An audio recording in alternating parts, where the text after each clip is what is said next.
What's going on? Welcome back to video number 2. I'm Chris Fatagoma, owner of C-Cube Contracting, and today we have Olani Fatagoma, the youngest intern of C-Cube Contracting. As you can see, demo is 100% complete, but demo doesn't always show the complete story. Let's head over to the drawings and you'll see exactly what I'm talking about. The client was faced with two options. We could frame out the walls if you don't want to see conduits in the wall, or we could come up with a more cost-efficient solution, which was running the conduit down the wall, having it as exposed conduit. We'll paint it later on, we'll give it a nice little accent color to go with her theme, and then we move the wash bowls into an actual framed wall. Come into the drawings, I'm gonna show you exactly what I'm talking about. So at first, the 3 bowls were shown here.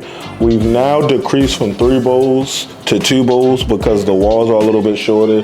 But now you can see originally the bowls were here and now we put it here. This allowed 2 things to happen. She didn't have to spend the money to frame these back walls out. And she also saved money because there was a shorter run from here to the existing connection.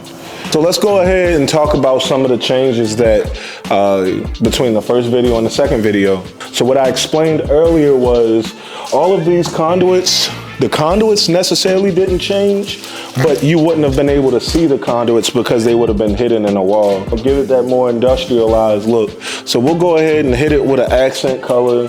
It'll tie into the theme, everything will look nice. And yeah, this is where the 3 bowls were gonna go. We explained that the plumbing would have had to go through this wall, would have had to go through the other wall, and it would have had to connect to the existing connection or the existing drain line in the toilet room. Good job.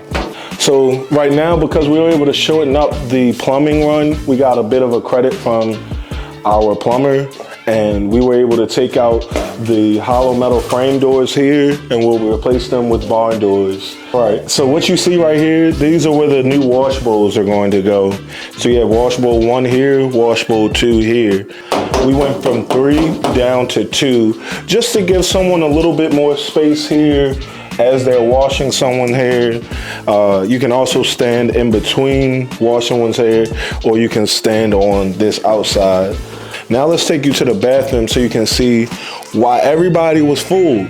This back wall here is a light gauge metal framed wall. The details show that this wall is the same concept all the way out. When you actually start getting into demo is when things like this come up. That's just a little update on the hair salon project. As you can see, things are progressing, not as fast as I would like them, but hey, things come up, changes need to be made, and all we can do is just go with the flow, and then try to make up time on the back end. This is where we are right now. It's a mess, but I love it. Last couple of weeks, probably about 2 to 3 more weeks left in the project. It'll go fast. So thanks for tuning in. This is video number 2. You see me and my intern, we're here working, and you'll see us for video 3. Thank you, stay tuned.